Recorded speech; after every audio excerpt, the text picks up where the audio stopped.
We are live. We're live? Yes, Can you we hear are me? live. Yes, I hear you very well. We are That's live. amazing. We are live. Doggie Diamonds TV. Talk about the hot topic. We were supposed to go live a few days ago, but Yes. we don't want to always slut ourselves out and always be live every other day, just because we can. We want to talk about shit that's relevant that people want to hear.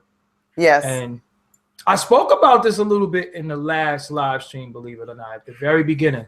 This is before you pulled up, but you didn't see the movie at that particular time. No. So, yeah. We're talking about... Go ahead. What you was about to say. I've seen it now. It's just like, I've definitely seen it. I've seen Remember, it. I kept harassing you like, yo, you got to see this movie. Gotta see it. Yeah, it's like... So now you've seen the movie Get Out. First of all, before we get into the topic, what was your thoughts on the movie? I thought the movie was great. I was very entertained. I thought it was some... I just think that his mind is interesting. To even come up with that premise was interesting to me.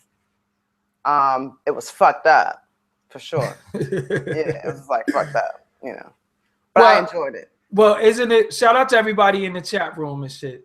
So what I want to know, isn't it kind of is it hypocritical? Is it ironic? What is it that he actually has a white woman though? The actual writer of the director of the movie, right?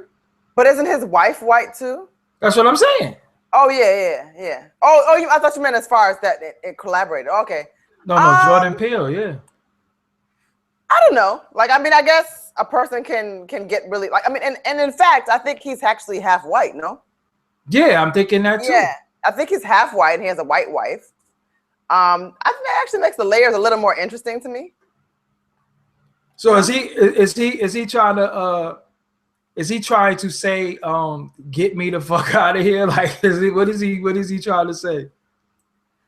No, I don't necessarily think that it's like autobiographical or like feeling a way about his family. I just think that, and I know that like with how my mind works, I often try to think of creative things that are just outside of what everyone else is doing.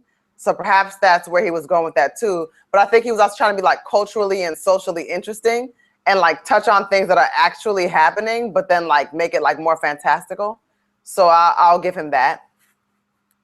So do you now? What is he expecting to get from this movie? Because it to me personally, and we could delve into the topic of this. I hope that he don't think that was going to help people's views on interracial dating, because it didn't. I'm already not for it, but after seeing that movie, you damn sure can't be for it after that. What did you think?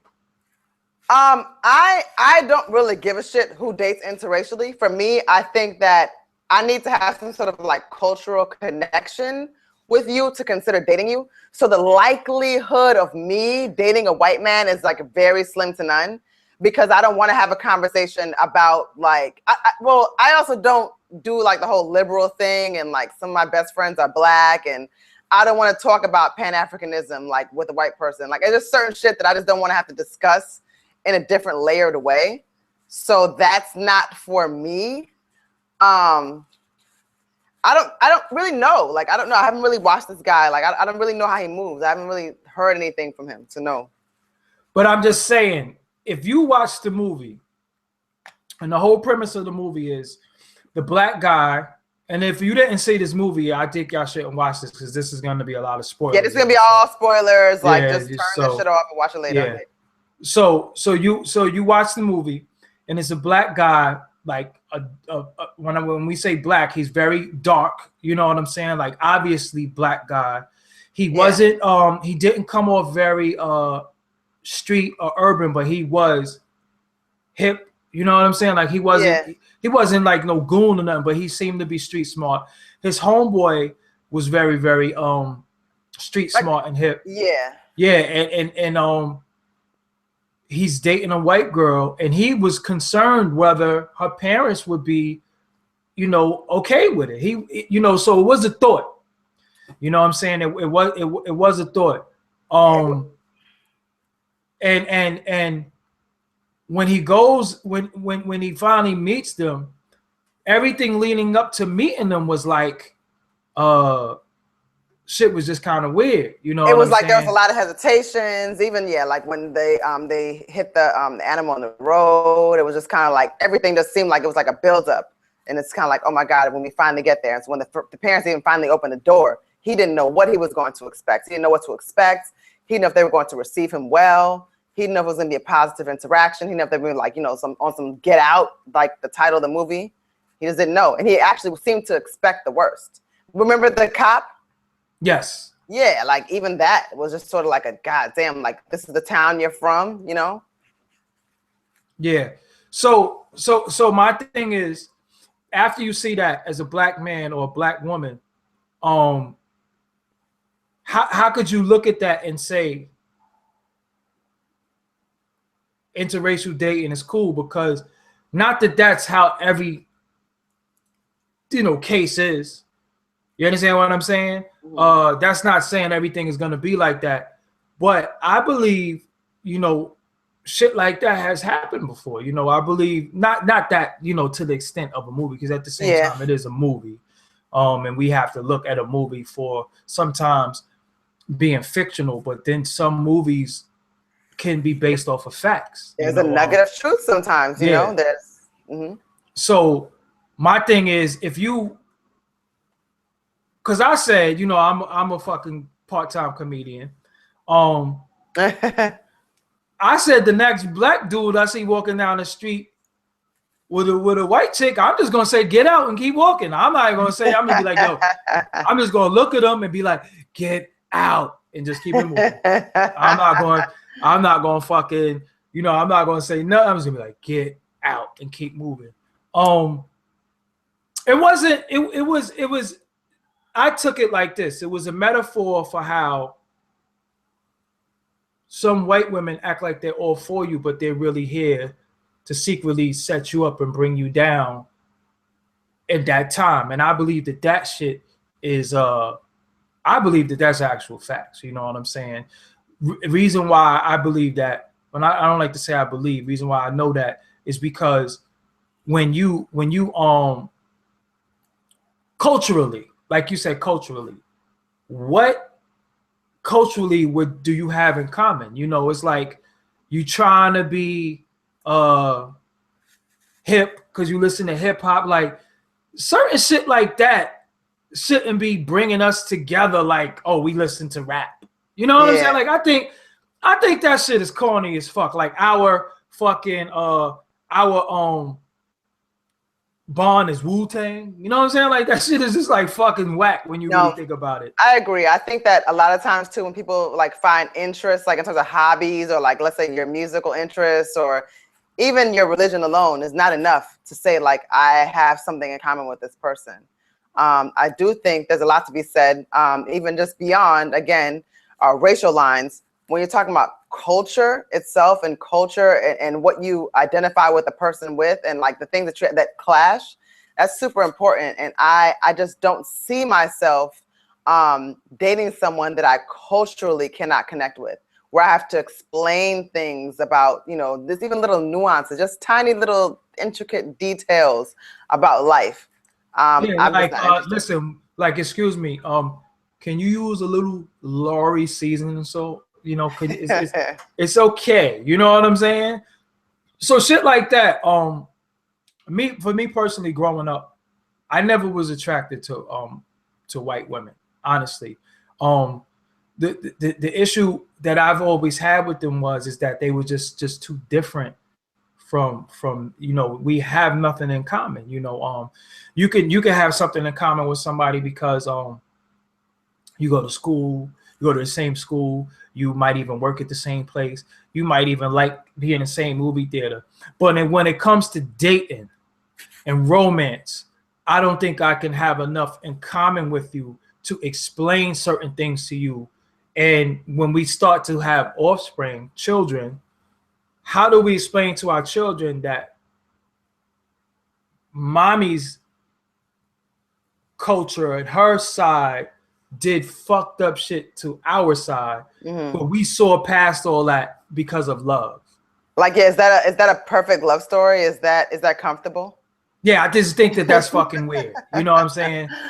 And not to say that, you know, black people haven't fell in love with white people and white people haven't fell in love with black people. I think that they have. But Yeah, I of think when course. it's time to have that honest conversation about the cultures and shit that's still going on to this very day, even with Trump being elected, and we see a lot of outright, and we see a lot of white nationalists and all that just coming out saying what it is. How do you explain that to your child that's a product of a black and white, you know, parents? Like, how do you explain that this side oppressed that side? And it's still kind of doing it to this day, just not, you know, outright as far as selling people, but they are selling them in prisons. You know what I'm saying? Like, there is, they're not doing it on the auction block, but they're doing it via the prison industrial complex. They're doing it, you know, through so many other ways. Like, how do you explain that is still happening without them saying, well, I hate my white side? You know what I'm saying? Or I hate, you know, and I just think that shit is, you know, I think that's the dangers of it. You know, and I think they try to combat that with saying to us, you know, and try to make us say I think they try to make us dislike ourselves and hate ourselves by saying, well, Africans sold Africans into slavery. Like, that just justified, you know, 500 fucking years, you know. But it's really interesting when I hear that, because when people run with that narrative, a lot of black people love to just accept that as like the absolute truth without really even exploring or investigating what that really means or why that's being said. And I just find that very sad and interesting that they're just willing to believe. Like, there's even black folks that'll say we're better off because, you know, we got taken. Yeah, exactly. And I'm like, have you ever heard of the concept of even brain drain? You know, the continent is suffering because people were forced off the continent. You know, of course, if you take people and you take resources and you take from, then the place where things originated will suffer in that sense. You know, and people don't put two and two together.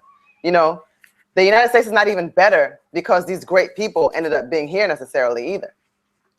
Yeah, and according to Bill Cosby, well, my bad, Ben Carson, our ancestors were immigrants. They came here and they stopped at Ellis Island, and they all got these numbers, and they got, you know, placed in great neighborhoods and stuff like that, according to Ben Carson. You know, he attempted to sort of clean up that statement, but it wasn't enough. You know, it's just like, you're just pandering, and you're such a fucking kiss ass and just such a disgraceful a pox on everything. Like, it's just crazy to me. Like, what's happening in this administration? But this is what I'm saying. I think, you know, with movies like this coming out, and this is what I really took. What I took from it. A little bit of the Orvin. I'm just fucking talking crazy. A little bit of the organ harvesting. Yes, that exists. But what I took from it was how bad white people just really want to be like us, and they really want to embody us literally, you know, and they're willing to do, because the psychological lobotomies and all that shit, they really did that shit. You know what I'm saying? Like, that's not bullshit. You know what I'm saying? So of course, yeah, they made some of it movie, but a lot of the movie does have some of them ugly truths, like you said. So my thing was, if you are a person and you are in an interracial relationship, like, how do you kind of, like, you know, like, how do you continue that shit and just see that, you know, I'm just confused. You know what I'm saying? Like I'm a person where, like, for me, it's not enough to say like love will conquer all and I love you and we love each other and we're gonna get through this. I think that there's, there's obviously the world out there, and I'm not saying that anybody necessarily affects how I would feel if I'm out there and let's say I have this white boyfriend, but just realistically speaking, again, knowing that there are, like, I can't go home to his family and it would, there wouldn't be a question, or that my blackness wouldn't come up, things like that. Like, I don't want to have to explain myself or be some sort of like special, like, well, I can't really say snowflake per se, but I don't want to have to be like, sort of the odd one out, or this sort of unspoken thing like, oh, Biff's got a black girl. I don't want to be that person, and I don't want to also, because a lot of times white people will take liberties with liking you as well. When they're endeared towards you, they will say things like, that will sort of basically say like, oh, you're not like the other black folks, or you're actually pretty cool. And it's like, I don't want to have that conversation, and I'm not an exception. You know what I mean? Like, I'm the rule. Like, I am a regular. Like, I am a black person. Like, there's a lot of people out there like me. So don't try to make it seem like I'm particularly different or anything like that, because you perceive me as well-spoken, or you get my jokes or what have you. Like, I don't want that. Or certain things, is that a black thing? You know what I'm saying? Like, yeah. And like, why am I suddenly the authority on like, should we laugh at this? Or like, what do you think about this? Like, don't ask me. Like, do you like it? You know what I'm saying? Why are you asking me? I mean, right now, like, I'm starting to see, like, at a time that, it just fucks with me, because I think that, society, the system of white supremacy, and the system of the way things are set up, it makes us black men and black women, it makes us hate each other so much, and they make it believe that everything that happened to black men is the black woman's fault, and everything that happened to black women is the black man's fault. And I guess to a certain extent, we do hold some type of responsibility, because we keeping certain shit going, but overall we know that it's a system, and a system is something, it's like a machine that's put in place that's just going to keep going and going and going until you change the system. And I believe I believe that was put in place to make us hate each other, so we'll never unite and we'll never do things that we need to do as a collective. And then we'll say, well, the white woman supports the black man and the black women don't. Black women are angry, mad bitches, and I think that that's what's being thrown out there, and we're buying into it. And the black man ain't shit.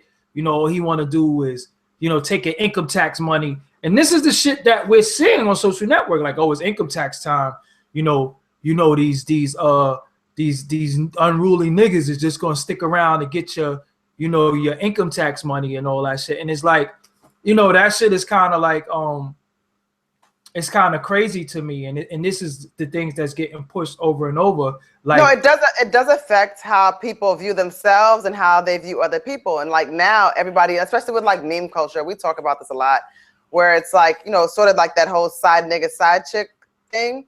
Yeah. Now we're talking about the income tax time. Now you got to go get you like a, some big ugly woman or what have you, or man, or somebody that you don't want. You just laid up with them. Somebody, like a lot of those memes will be like a black dude, right, with some big homely white woman, and they're using her for income taxes. Like, what does that even say? Yeah, because that's only that's what like 2 weeks worth of money. It's not even fucking, you know what I'm saying? It's not even, you're like one purchase away from being broke. Like, motherfuckers acting like they getting back like 60 stacks in income tax. Motherfuckers be getting back like $3,000 and shit like that. Like, the average motherfucker be getting like $3,000 back. Like, cut it out. Like, it ain't like you get 10 G's or some shit. And let me explain something to you about income tax. That is your money. It's not like you got money out of the fucking sky. All that's saying is that you pay the government too much fucking money, and they're giving you back money that you pay too much of because they took too much taxes out of that. stop with the acting like you just got like some fucking imaginary money. It's like susus. It's like all this shit. It's your fucking. It's yours anyway. It's your money.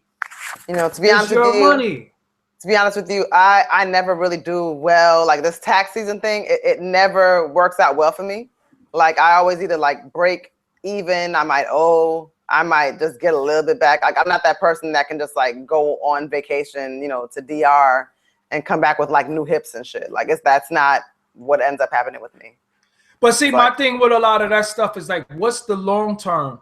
Like when people do get their income tax money and they do certain things, I'm like, what's the long-term effect of why you did that? Like when you think about things cosmetically, that has a lot to do with low self-esteem and sometimes low self-esteem and vanity. You know what I'm saying? Like you go get hips. What is that going to do for you long-term? How can that help you achieve wealth by getting your hips done, by getting your ass done? Even some dudes going to buy jewelry, going to buy certain shit. How does that help you long term? What is that? Well, it depends on your mentality too, though. And a lot of times people feel like, well, at least with social media, it makes everybody feel like they have a certain place in the world, or we all have a voice, but where a lot of people feel like their voice has to be heard to I guess a greater audience than is necessary. Like we've gone from now where people feel like, you know, it's like, listen, let me go reach out to my cousins and them and like, hey, all of y'all in high school, to where people are like literally referring to themselves as Instagram models, right? Yeah, like people are really saying, like, if I introduce myself to you and say, listen, my name is Coco and I am an Instagram model, like you and I would laugh about that. But there are people who really will say that, like, I'm an Instagram model. You know, and it's just like, what the fuck are you talking about? And then they'll talk to you, they're like, oh, how many followers do you have? Like, are you serious? Like, what is this? Yo, and yeah, because the funniest thing is that I don't have many followers on Instagram. I don't have many followers on Twitter. But that does not gauge my following. My following is big. My followers might not be huge because there's a difference between followers and supporters. Some people follow you for stupid shit. Some people support you when you actually doing something that needs to be supported. I'd rather have supporters than followers, you know. And another thing, it's like when you think about all of this, you know, going to DR and getting your ass done and getting your titties done and all that shit, how does that help your family? You know what I'm saying? Like me, how does that help? Like how is that just like your goal to say I'm going to get I'm going to get a fucking tummy tuck? Like how does that help you? You know what I'm saying? Like it doesn't help you if you stop eating like a fucking savage, if you diet a certain way and you exercise, and all of that could be. But my thing is, you will be the best you that you should be or genetically should be. This idea of like waist training and cinching and buying asses and fat transferring and all that stuff, like it just, at the end of it, you're still you. You know? You're still a fucking dummy with a fat ass. Okay. Yo, and let's keep it real. It's not a necessity that every woman has a fat ass. It's not a necessity. It's not a necessity. It's nothing wrong with little booties. You know what I'm saying? I got little titties and I don't care. Like it just does not matter to me. No, but you got some girls who got little, they're skinny, but then when they take them pants off, they actually got a little fatty. You be like, hold up, that little skinny ass is fat. You know what I'm saying? If that makes any sense. So it's like at the end of it all, I think everybody is striving for something that's virtually, it's unattainable. You're not going to attain it. If this isn't fat, you know, your brain, your thoughts, your knowledge, your wisdom, your understanding of things is not fat. Nothing in your physical will ever manifest into anything. Never. Mm-hmm. And I just think that we're at a point in time in our life where we're looking at how we look at each other, and we shit on each other, and other cultures is coming and seeing the good in the black woman. That when we say all these bitches ain't shit, and then all these niggas ain't shit, but then the white woman is coming and saying, well, I like him. You know what I'm saying? The shit that you don't like about him, I love about him. And I think if we could get back to seeing the good in each other and loving one another, we wouldn't have to worry about no other races and cultures coming in and intermingling. We won't have to worry about get outs and nothing like that. You know what I'm saying? I think also people need to sort of recognize when they're being, and I don't know if I'm saying this word right, fetishized, I guess is the word. No, you pretty much butchered that shit. Fetishized, right? It's fettuccine. No, it's definitely not Alfredo. You know what I'm saying? But like sometimes like there are people, there's a trend in it. Like, you know, like you're like someone's sort of cup of tea, you know?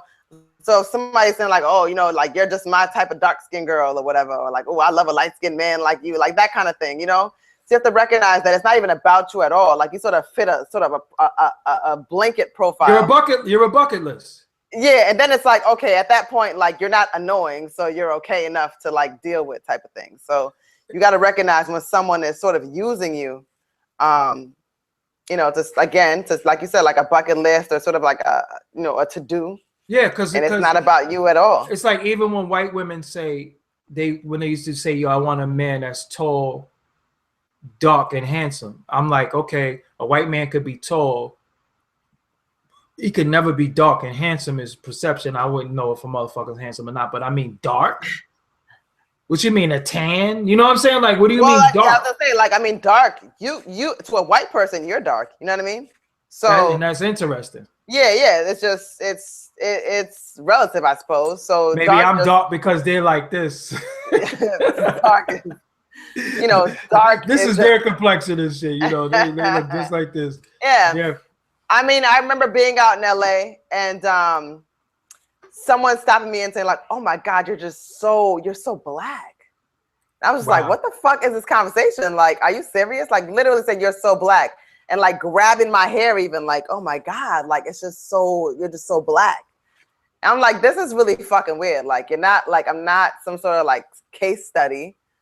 I'm just a regular person. But you are though, but now look, going into the movie Get Out. You are.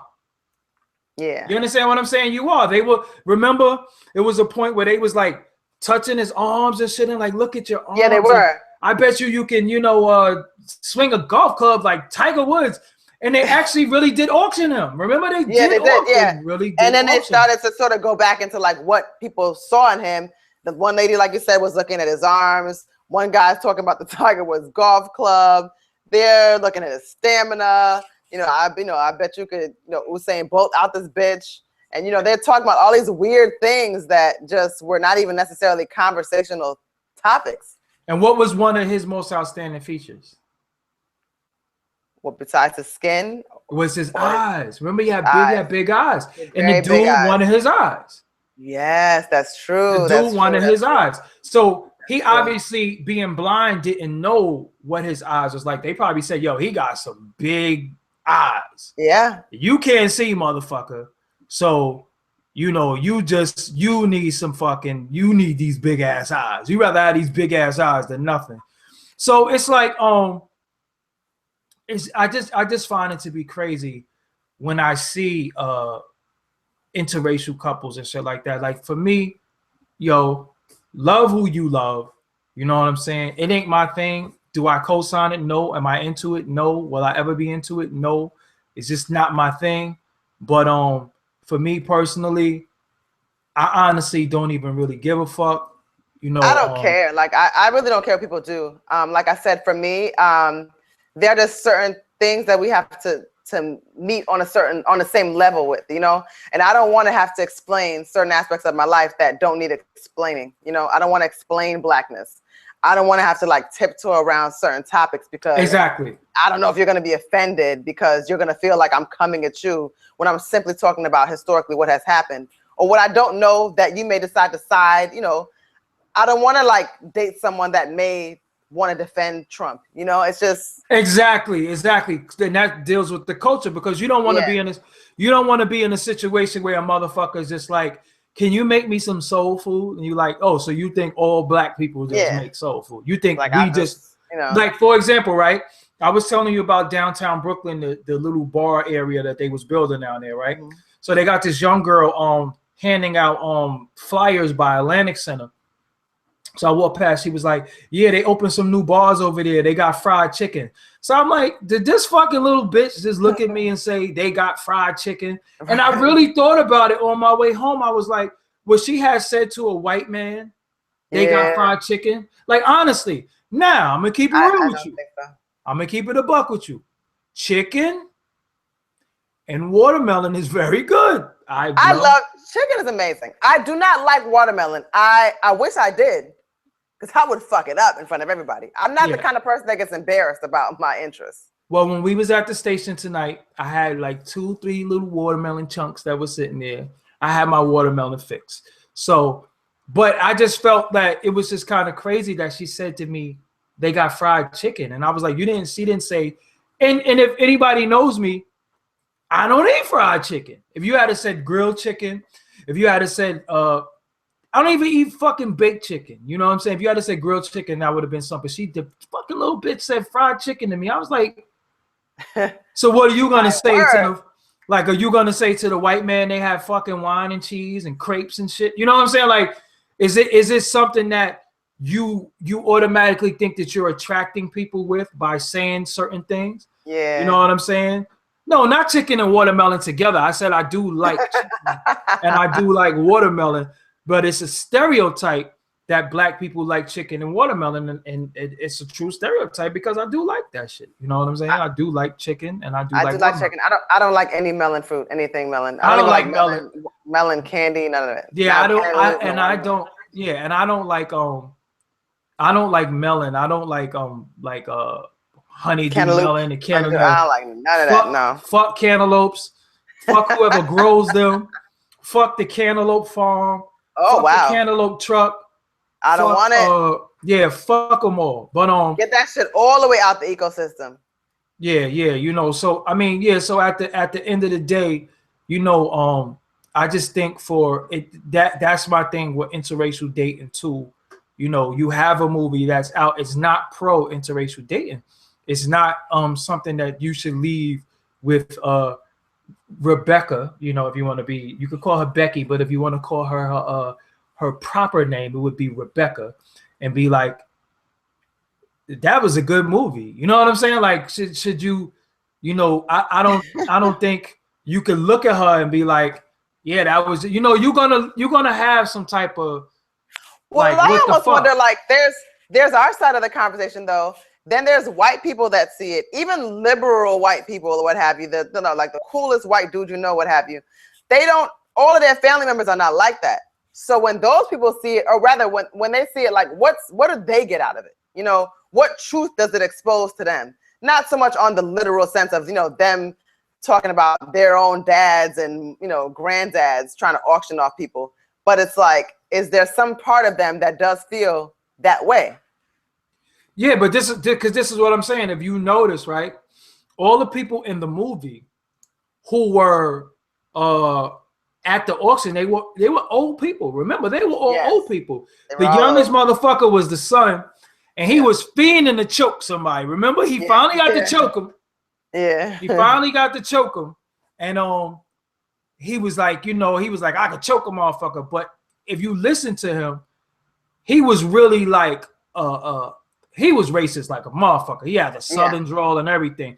Because even when he started popping shit, I found it funny at the dinner table. The family wasn't like, yo, chill. You know what I'm saying? They was just like, they was expecting it. Remember the part where he was like, yo, give me the keys, and she was looking for them? The keys. And then she was like, you know I can't give you these keys. I was like, when holy. Yeah, that was like very interesting. Holy shit. The Georgina shit bugged me the fuck out. It did, and it took me a little while to sort of really understand the Georgina shit, but like I've read some things that gave me a better interpretation of her character. And pretty much what that was is that Georgina, remember, is grandma, like her grandmother. Yes. And it was about the struggle. Georgina never really completely turned. Grandma could not completely take over Georgina's body, the host, you know? Yeah, so Georgina. It's like she was Grandpa always got homeboy in that. He definitely did. Fucked. But it was not the case with George. Like Georgina wanted so badly to like tell him to leave or to just. She was so like just trapped, And you know, she's the one that left the clues about what was really happening and why he was there. You saw when she was fighting with grandma when he was looking her in the face and she was saying no, no, no and crying. Yeah. You know, that was a very, very important piece that really showed that Georgina was not all the way under the trance. Yeah, and what I didn't understand, what was the science behind she kept fucking with his phone? Why does she keep fucking with his phone? I think that honestly, she probably was just trying to call for help, like she wanted to, but then internally, grandma was like trying to force her not to do it. Yeah. So she probably was fucking with his phone and trying to take a picture of herself, if you think about it. Yeah, or trying to fucking use the phone, but grandma probably so old they didn't have cell phones, so she probably didn't know what the fuck to do. Oh, and another thing, if you stir a teacup around me, anybody out there, if you stir a teacup around me, I'm going to smack that shit out your hand and bust that fucking teacup over your scalp and push your shit to the white meat with the teacup, because that shit was just like, what the fuck? But at the end of it all, when you really look at it, right, they were able to capitalize off of his trauma. You know what I'm saying? Like, he was traumatized by what happened to his mother. Yes, he was. So again, when you think about PTSD about us in our community, we're all traumatized. We've seen death, we've seen murder, we've seen drug use, we've seen stabbings, we've seen domestic violence, we've seen all types of shit that happened. And his trauma as a child, he blamed himself for what happened to his mother, and that was beyond his control. So she was able to capitalize off of him telling what traumatized him, and that's how she was able to get into his brain. So sometimes, I'm saying all this to say, sometimes our weakness gets exploited. You know, that is true. I publicly said, you know, how I grew up, you know, with my family and my father. And I've had people come on YouTube and act like they know me and say, yo, you really needed your father. And it's like, what the fuck are you talking about? Like, you don't know me. You know what I'm saying? And that's the thing, like, with this shit, when we want to be transparent and open up and like, me personally, this is how I feel. I feel like everybody who comes and watches the videos, the people who come and watch the live streams, and the people who come and support me, I feel like I want to be open and honest with them, because I feel like, you know, I want them to know what shaped me to be the way I am, not because I'm this way, because I'm scorned, I'm bitter, I'm harmed, or anything like that, but you know, I've been through some shit and it made me a fighter. So as you see me on the independent level, I'm fighting, you know what I'm saying? But in my fight, the doors that I broke down allowed all of these podcasts to exist. You know what I'm saying? If I didn't break down those doors, if I didn't fight that fight, because at one point they was looking at a interviewer as like, you doing DVDs? Like, what the fuck are you doing? You know what I'm saying? Like, it wasn't a thing of, it wasn't popular. It was just like, oh, he be doing that DVD shit. You know what I'm saying? And I broke down doors and made it cool to where, you know, a motherfucker from the street can do this. You know, because at first it was just like dweeb dudes and real journalists per se, because they went to school for journalism and they got a degree and fucking they was an English major and all this shit. Here I go, somebody from the fucking street that just knows hip hop and was able to interview people and build and talk about shit. And then it made it okay for other people to come and not be well spoken. Not saying that I'm not, but not be well spoken and not even know how to really converse with people. And say, oh, he can do it too because he did it. See, I broke down that door. So a lot of times people don't understand that when I express my displeasure with shit and I say things, it's not necessarily because these things are happening for me. It's that I see what's happening to people overall in us. And I feel like, you know, it's a lot of things that we can do if we want. We could do whatever we want to do, but somebody has to break down the door.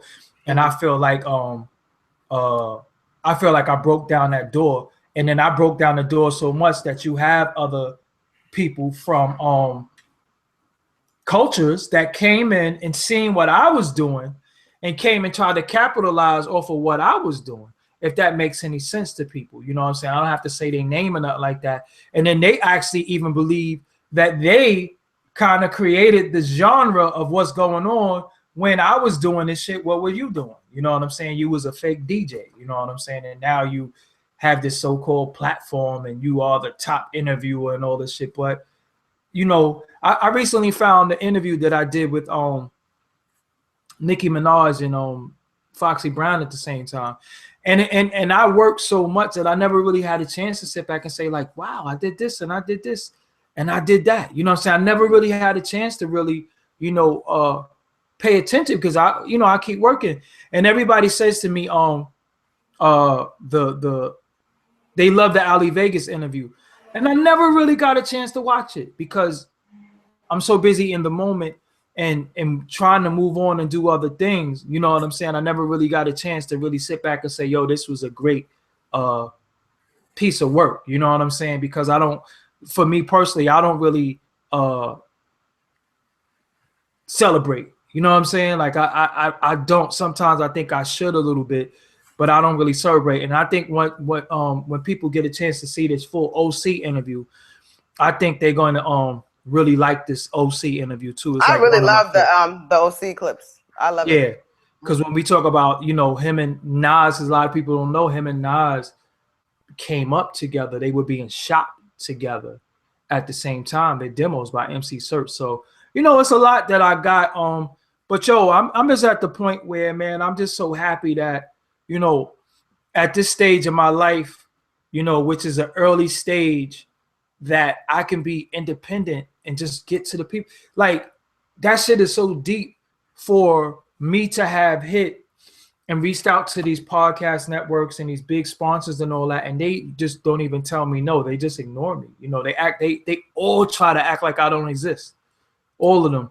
And then for me to do videos with like 200,000 views and 300,000 views and all types of shit, it's like, well, how could somebody not exist if they do these numbers? And then when you look at their shit, they're not even doing these numbers, and you're getting in these big endorsements and all this shit, and you don't even have the numbers to support the endorsements, you know. So because they feel like those people are a little more amenable, and they'll sort of do what they're told, in a sense that they don't feel like you'll do that. You know, that could be part of it too.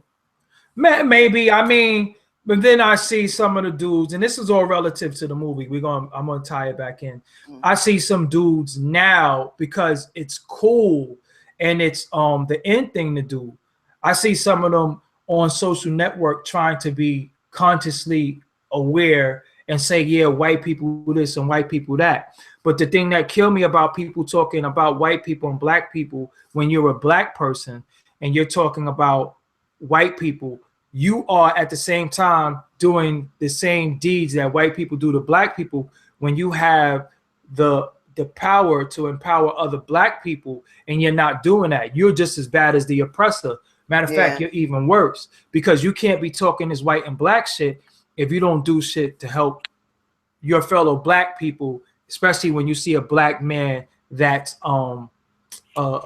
independent and really doing his thing. For example, when me and you talked about doing the show, what I said, I don't want you to be my sidekick. I want you to be a part of the show. I want to, you know, you have to be a boss in your own right. My thing is, everybody who's around me, you don't work for me, you work with me. And somehow, some way, through my platforms, through my influence, I'm going to empower you to make you your own boss, so you have some type of ownership in something. You know what I'm saying? It's not about you work for me and keeping you here. Why I keep you here? You know, I'm only going to be great if I can make everybody great around me. Look at it like basketball.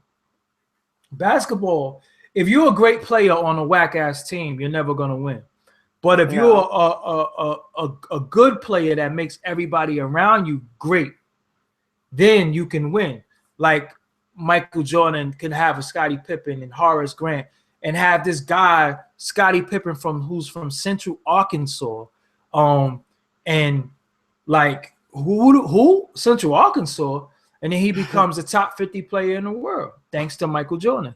You know what I'm saying? So it's like that's what I feel like. I feel like via opportunity, you're supposed to make everybody around you great. And I'm saying all of this to say, if you're really for the black man and black women the way you profess to be on social network, how come you're not making people great around you?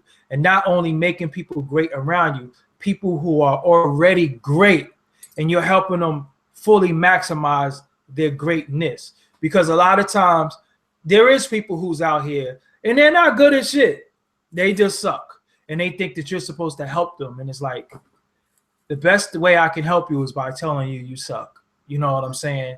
But when you see somebody doing something and you like, damn, like you was able to achieve 400,000 views by yourself, and you don't have all these companies behind you, and you don't have 50,000 followers, you're not verified on Twitter, Instagram, or Facebook, and you're still able to have this following, they should be looking like, how the fuck do you do that shit? Because we got people with 1 million followers that can't even get people to buy into what they're doing. You know what I'm saying? So I just find that shit funny. You know what I'm saying? Me personally. So but these are the dudes who are acting like they're all for our people and they're for the liberation of our people when it's convenient. But how many of our people do you empower? How many of our people are you around? How many of our people have you employed? You know what I'm saying? You're just as bad as. Go ahead. It goes back to what you were saying earlier, actually, when we were at the station earlier. And you were saying a lot of these people are failed artists themselves, yes, you know? Yes. And so they all had a particular type of dream. And maybe they see something in you that they know that they could not reach on their own. So it's easier for them to attempt to suppress you and your talent. And even though maybe in some instances, and I'm not saying to really insult anyone specifically, but in some instances, maybe they're just kind of sort of almost as good as you in certain aspects. You know what I mean? Like you are that person and they might be a mediocre version of that. But that mediocre version is all anyone else sees because they're at the forefront. But it allows them to be someone that they never could be before because they never were able to achieve that dream. So it's easy for them to sort of make it seem like you don't exist. And that happens so much. Yeah, so we're about to close out. Yes. The movie Get Out is a must-see. Please, I would say, this is why I would say, you have Fire Stick, you have all these sites you can stream it on. The experience of the movie is greater than any of those things. I definitely will go see it in the theater. And I saw it in the theater, yeah. Yeah, I hate movie theaters. I definitely would go see it in the theater. Reason being also, you have to support the numbers. And I always say this to y'all. The importance of the numbers is to show these sponsors and these corporations that there is a market for these things. Yes. So now, when I'm like, even with my numbers that I'm getting, I'm able to get a little bit more leverage with certain things. I'm able to say to people, well, I did 500,000 numbers. What the fuck you talking about? Yeah. And you're cheating yourself, and you're doing the people who's trying to make certain movies for you a disservice by streaming it on Fire Stick and all that. Watch Logan on Fire Stick. Watch shit like that. But anytime you know what I'm saying, anytime you see a movie that's made for your people, I think you should support it. You know what I'm saying? I really think you support it. Stop always looking for the fucking easy way out. Like that shit is it's just kind of fucked up to me. You know what I'm saying? Like everybody like, oh, is it on Fire Stick? I'm like, yo, damn, like y'all didn't watch Birth of a Nation. Y'all did, you know what I'm saying? Like what is gonna be out there about us that y'all gonna support? But you flock to watch Straight Outta Compton. You understand what I'm saying? Mm-hmm. Shit that is not going to help you in no way, you want to watch that. But shit that might be helpful to you as a person, you know, us as a people, you just don't want to support that. And it's like you could put poison in front of people, and you could put medicine in front of people, and motherfuckers will really eat the poison. Like I'm honestly, I think reason why I've been a little quiet and not really doing a lot of live streams and shit like that is because I'm just not gonna slut and whore myself out for this shit. I think, you know, it's a lot of fair weather supporters and shit. It's not like people that's really 100 with it. And I just be having other shit to do. You know what I'm saying? I'm not gonna get on here. Yeah, I'm not gonna get on here every day because I can't. Because I can't do this every day. Yeah. But I don't want people to get tired of me. You know what I'm saying? Yeah. I don't want to. You know, I just think that's kind of whack. But I do think it's a good movie. Yes, Jordan Peele does have a white wife. But maybe that dude from Get Out is in him somewhere. You know what I'm saying? Like you never don't know what's going on with people. You don't know. Yeah, you just never know. And the movie was obviously made for a reason. Like I said, it does not help interracial dating at all. I don't see how I don't see how it would help. Honestly, I don't see how it would help. It's definitely not pro interracial dating. And the thing that I like about it was the movie ended with the get back that we wish Birth of a Nation gave us. Like it ended like, yes, we finally fucking left with a one up in this motherfucker. You know what I'm saying? But there was an alternative ending. He was saying it was going to end much darker, you know, but he changed his mind on that. So I'm glad he decided not to go with the dark ending. That's a good thing.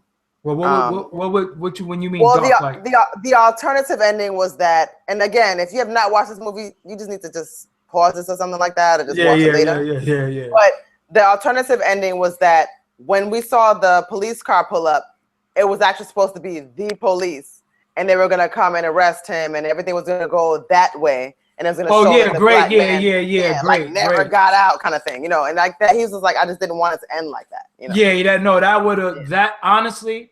That probably would have took the movie down a few notches. I don't think people would have raved over it. That ending was that ending was so fulfilling. That ending was equivalent to fucking and busting a nut. You know what I'm saying? That ending was equivalent to eating like caramel sutra ice cream from motherfucking Ben and Jerry's, and you dig down and you get that caramel core. That's what that ending was. You know what I'm saying? That ending was like equivalent to getting head and you nut and she don't stop. Oh my goodness. That was the type of ending. She just keeps going when you nut. This is the greatest ending ever. You know what I'm saying? That was a happy ending. Literally. A real happy ending. Literally. So well, I did want to say something. I'm sorry. Now, before we go, there was people were talking about, and I guess people really wanted to speak on this because I saw it a couple times about like the whole concept of like, or this, how real organ harvesting and stealing is, and that shit is real. Like, believe you me, there are people here that will convince very poor people that there are jobs in some other place, bust them out to some place or whatever, so that they can get these jobs. You know, they wake up the next day and they have no fucking organs, you know? And next thing you know, your organs are being, you know, transferred or transplanted into some like millionaire white person that spent like $300,000 on your kidney. And, you know, you wake up with one kidney and maybe like $50, you know, to go live in some rural, you know, sort of like conditions in the middle of. It's two things that's real. Organ harvesting is very real. Yes. They showed it in various movies. Like I said, I watch movies for the subliminal shit in there that you got to look deep. So you said cracker needs a liver. Bye bye, Coco. I'm out here. Like I look at movies for different things. You got you had a movie called Turista that was deep about motherfuckers stealing people organs at resorts and shit like that.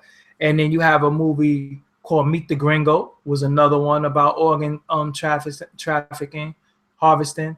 And also pedophilia is very, very real, where and sex, human trafficking is very, very real. So a lot of times it's like missing children and it's missing underground networks. Yes, these children are like, it's almost like an underground railroad of sex trafficking. Like, it's crazy like that. Like, as fantastical as that sounds, this shit is really fucking happening. These children that have been missing, they're really not dead. They're out there and they're being abused and used for these underground societies of people that are hurting children. Yeah, and they don't even know like what normal real life is, because all they know is fucking, you know, being fucking sexually abused, and some of them don't even know that it's abuse because that's all they know. You know what I'm saying? From children, you know, from like young as like 3-4 years old to, you know, to now, especially like you got shit like Pizzagate and shit that nobody wants to fucking talk about. You know what I'm saying? And you have situations where you got like these fucking congressmen and a lot of people in politics that's going to fucking to different countries, third world countries, and having sex with children, little boys and little girls and shit like that. And that shit is really, really happening all around the fucking world. You know what I'm saying? So, you know, watch these movies because it's trying to show you something, to teach you something.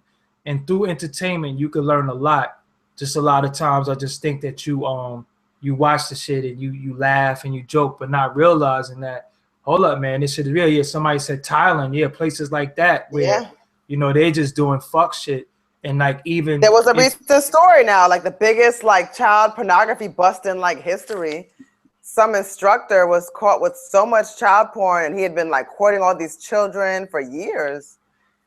This just recently happened. I mean, I don't know the specific details off the top of my head, but it was really, really ugly and nasty. Like, here's someone that's just around children all the time. You know? It's a lot of that shit going on, and you know, these movies are showing you this, and you got to think when it comes to movie, science fiction, whatever the case may be, it has to, a movie idea derives from a thought. Yeah. Now you gotta, like, when you think about shit like Star Wars, is George Lucas that fucking insane that he made up all these characters, like, you know, Jabba the Hutt and the Yeti, because, you know, Chewbacca is really nothing but a Bigfoot. You know what I'm saying? Like, all of this shit that's going on, like, is this shit really fake or is it real? So a lot of times, you know, I just look at a lot of shit and I be like, yo, man, I wonder, you know, how much truth is in this. But I think a lot of times, I think being that it's being done for entertainment. Like, if you look at that movie with Mel Gibson and Julia Roberts, was called Conspiracy Theory. You think about that movie, that was all the shit that we heard when it came to Illuminati and all that shit. And we looked at it like a movie, but they were just telling us a bunch of shit that was rumored to us and was like some, you know, like some urban internet legend.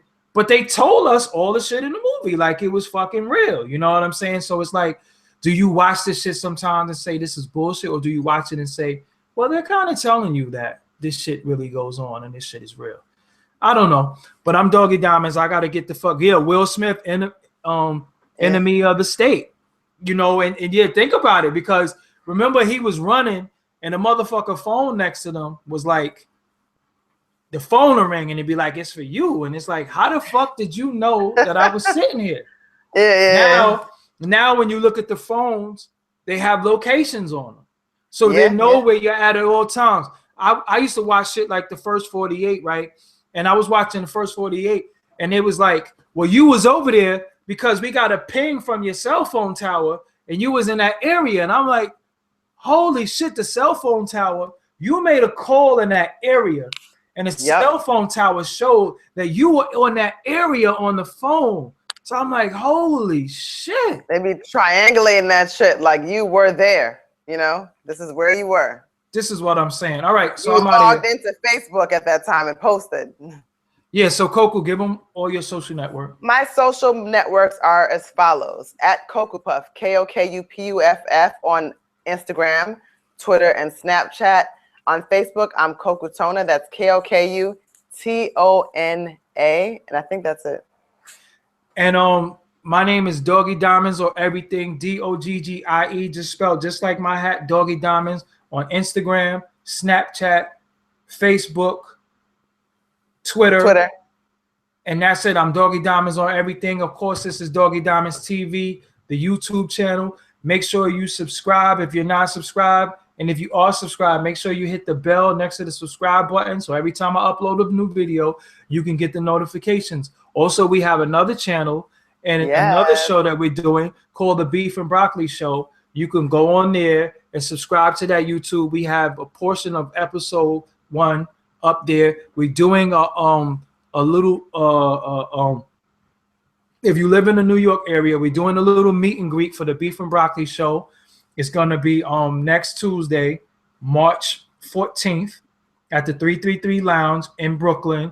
We'll be there. We're gonna be there. You're gonna come out to be able to meet Coco and meet myself and Davida. We're gonna be there saying what's up to people like that, and you know, just showing the people love. So if you're in the New York City area, make sure you come out to the 333 Lounge. It's from 6:30 to 10 p.m. It's going to be karaoke too. So we're going to be on there singing, acting a fucking fool, having a good time, and just enjoying each other's company. And I'm going to get a little cake. I think I'm going to get... I'm singing all the hits. Yeah. So the Beef and Broccoli Show is myself and Coco show. For a while, we're going to leave this channel with some of these topics, and we're going to go to the Beef and Broccoli channel. So make sure you subscribe to that channel, because we're going to go over there and start talking over there. So as always, I thank y'all for joining us tonight. Thank y'all for fucking with us. Oh, and one thing before I go, fuck that International Women's Day, whatever the fuck that shit is. I enjoy women every day. I just don't enjoy white women. So when you say happy International Women's Day, you are saying happy International Women's Day to Barbara Bush, to motherfucking Tommy Law, whatever the fuck her name is, to Ann Coulter, to all of these white skanks who don't give a fuck about you. I don't need a day. I need a lifetime. Okay? One day ain't gonna change nothing. I don't even give a fuck about my goddamn birthday, let alone International Women's Day. Yeah, I'm happy to be here, and I want to make a significant difference every single day that I wake up and breathe and go out into the world. Yeah, and another thing before I go. All of this feminist women's liberation shit, it's starting to fuck with me a little bit. Because the black women are falling into it. And you're not included, black woman. It's not for you. They're just trying to use your numbers and your strength to strengthen the cause to oppress you. Remember that. I'm not blind to that. Yeah, they're trying to use your numbers. They're trying to say we had 60 million women out there. But when the jobs get handed out and when everything gets handed out, you're not getting a piece of that pie. Okay? So stop being used, stop being duped, stop doing anything that's going to go against your black man and your black child to fuck with these people who don't give a fuck about you. So on that note, I'm Doggie Diamonds. I'm about to get the fuck out of here. I got to go edit. I want to put out some more of this OC interview. Coco's going to put out more of the Beef and Broccoli Show. That is her job. She's doing all the editing. She's all purpose. She knows how to edit. Shout out to the homies that film for us. Shout out to Davida. That's it. And we're going to go get us some Beef and Broccoli Tims. The Beef and Broccoli Show is not about food. It's about motherfucking New York culture. So I salute everybody out there who supports us. Salute to y'all and thank y'all for joining us. We out of here. Peace. Follow me on Instagram. Y'all. Yep.